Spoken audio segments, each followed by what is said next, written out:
চমক রেখে আয়ারল্যান্ডের বিপক্ষে ম্যাচের টেস্ট সিরিজের দল ঘোষণা করল বাংলাদেশ ক্রিকেট বোর্ড বিসিবি। বিস্তারিত দেখুন রিপোর্টে। আসন্ন আয়ারল্যান্ডের বিপক্ষে 2টি ম্যাচের টেস্ট সিরিজের জন্য দল ঘোষণা করলেন বাংলাদেশ ক্রিকেট বোর্ড বিসিবি। এই সিরিজে অধিনায়ক হিসাবে ফিরছেন নাজমুল হোসেন শান্ত। এছাড়া টেস্ট দলে পরিবর্তন ঘটেছে মাহমুদুল হাসান জয়ের। এই সিরিজটি বাংলাদেশের অভিজ্ঞ ব্যাটার মুশফিকুর রহিমের জন্য একটি বিশেষ মাইল ফলক এনে দিতে পারে, কারণ সিরিজের 2টি ম্যাচ খেলতে পারলেই তিনি প্রথম বাংলাদেশি হিসাবে 100টি টেস্ট খেলার কীর্তি গড়বেন। শ্রীলঙ্কার বিপক্ষে সর্বশেষ সিরিজের দল থেকে বাদ পড়লেন ইনামুল হক বিজয়, মাহিদুল ইসলাম অঙ্কন ও নাঈম হাসান। আজকে 6 নভেম্বর আয়ারল্যান্ড দল ঢাকায় পা রাখবেন এবং 8 নভেম্বর থেকে তারা অনুশীলন শুরু করবে।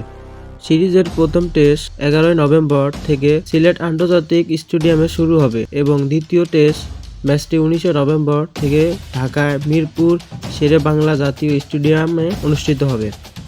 এবং সর্বশেষ বাংলাদেশ ও আয়ারল্যান্ড ম্যাচের বাংলাদেশ টিমে একাদশে থাকছেন কারা কারা তা এক নজরেই দেখে নিন।